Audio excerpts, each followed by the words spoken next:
One of the most convenient ways to use wasted time in language learning is to listen to a lot of audio material while driving or taking public transportation. The hours spent commuting can easily be used to increase productivity, so why not use that time to learn languages? I know, it might be difficult to give up on that new Ed Sheeran song on the radio, and you might miss out on that car dealership commercial that offers incredible deals and free winter tires. But spending that precious time learning a new language will make a huge difference on how much you learn in any given week. There are a number of different audio sources to choose from, audiobooks being one of our favorites. In this post, we will talk about how to use audiobooks in language learning.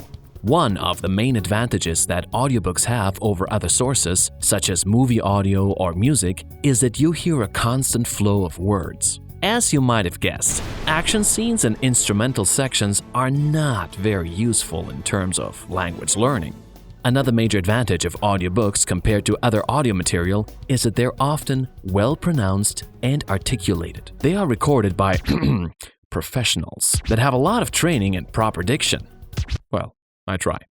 Words are rarely mumbled and slang is hardly ever used. This makes them easier to understand than the way most people talk on the street. Now, the real challenge with any audio material is staying active and concentrated. If you can keep up with the story, audiobooks can work wonders on your language skills.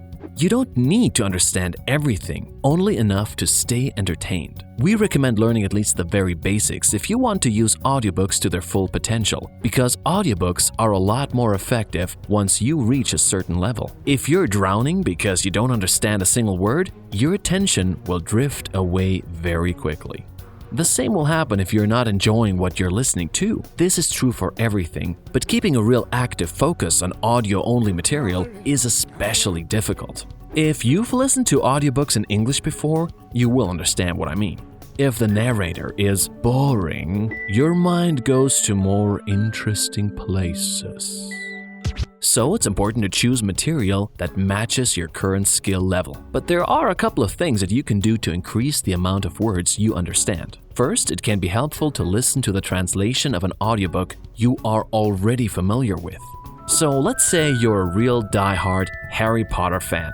The Potterhead in you already knows this magical story by heart, and following along in your new language will be much easier.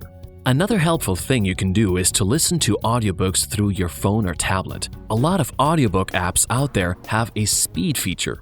If you feel like the narration is too fast at first, you can easily slow the audiobook down to a more comfortable pace. This can be very useful if you're not as confident in your new language. Simply increase the speed as you get better and feel more positive about your skills. Considering the amount of time most people spend commuting, while driving or otherwise, you could, in theory, possibly listen to a full audiobook per week. You could listen to as much as 50 audiobooks within the next year.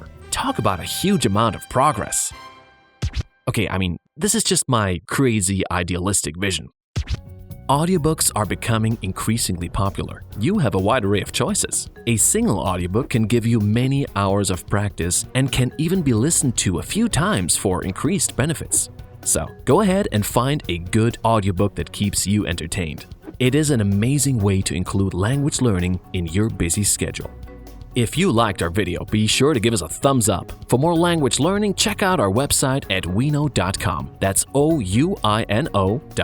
Thanks a lot. Until next time.